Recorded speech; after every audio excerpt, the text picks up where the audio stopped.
times when you get up early and you work hard. Those times when you stay up late and you work hard. Those times when you don't feel like working, you're too tired, you don't want to push yourself, but you do it anyway. That is actually the dream. That's the dream. It's not the destination, it's the journey. And if you guys can understand that, then what you'll see happen is that you won't accomplish your dreams. Your dreams won't come true. Something greater will. It's an amazing thing about passion. If you love something, if you have a strong passion for something, you would go to the extreme to try to understand or try to get it. Whatever you have a love for, if you have to walk, you would go get it. If you have to beg someone, you would go get it. I don't think you guys understand how present you guys were with me. You know, you guys were there with me at 5:30 in the morning when I was running the track and I was midway through my workout and I didn't know if I could make it through. And I thought about the expectations you guys had for me and you had for our team, and it pushed me through. It got me through those 800s and 400s and 100s at 5:30 in the morning. So I thank you. We're not on this stage just because of talent or ability. We're up here because of 4 a.m. We're up here because of 2-a-days or 5-a-days. We're up here because we had a dream and let nothing stand in our way. If anything tried to bring us down, we used it to make us strong. We were never satisfied, never finished, will never be retired. My high school English teacher, Mr. Fisk, he had this beautiful quote, and it read, "Rest at the end, not in the middle." And I took that to heart. I believe there's time for resting at the end, but for me, that time is not now. Thank you for this tremendous honor in acknowledging my basketball career, but I'm far from done. My next dream is to be honored one day for inspiring the next generation of athletes to have a dream, sacrifice for it, and never ever rest in the middle. Rest at the end, not in the middle. Be yourself. That's it.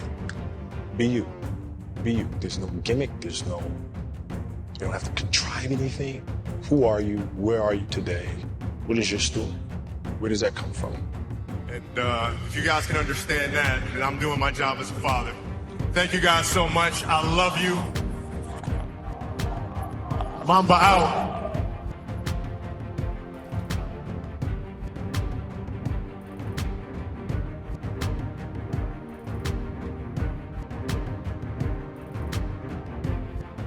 Because if you play with the fear of failing, you'll have the pressure on yourself to play, to capitulate to that fear. If you play with the sense of I want to win, then you have the fear of what happens if you don't. But if you find common ground in the middle, in the center, then it doesn't matter. You're unfazed by either, right? And that enables you to really just stay in the moment, stay connected to it, and not feel anything other than what's in front of you. So I try to just be dead center. You start with, what do you want your game to be? What would make your game most unstoppable or hard to deal with? And now you work backwards from there. And you start building it one piece at a time, one move at a time, one counter at a time.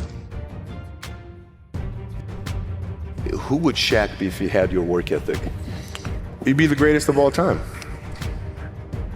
If Shaq had your work, he'd be the greatest of all time. Greatest of all time by sure. He'd be the first to tell you that, for sure. I mean, this guy was a force like I have never seen. I mean, it was crazy.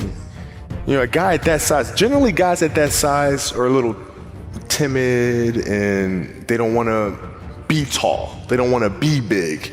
Man, this dude he did not care. He was mean. He was nasty. He was competitive. He was vindictive. I mean, I wish he was in the gym. I would have had 12 rings. If he had the work ethic. My God, yeah. We ain't be close. If you're lazy, man, I don't want to talk to you. I won't deal with you. You don't make me feel dumber. You're gonna lower my level. I don't think so. You can go over there. There's plenty of teams in here where you'll fit right in. I don't deal with people that don't commit at that level, but then act as if they do. I don't deal with that. I don't. It's real shit. I mean, listen. So, like, we used to get into stuff all the time because it was like, you know, he would say, okay, Kobe's not throwing me the ball. And, you know, media would take it and run with it and all sorts of stuff. And I'm like, well, bruh, if you were in shape, by the time I run down on a fast break and run back and then run down, you're still coming down the first time, bruh. Like, what the hell do you want me to do? Right? So a lot of our contention came from that. And even though he was older, you were still confronting him. You didn't care. Oh, I didn't care, man. From listen, day one, bro. From day one. I knew for sure Rick Fox, my teammates, they all thought I was absolutely crazy the day me and Shaq got in a fist fight. After that day, they were like, okay, Kobe, you're certifiable. Fist fight. Oh, yeah. Fist fight. Oh, I'm not backing down. Listen, either you're going to whoop my ass or we're going to have a night. But, you know, ain't no way.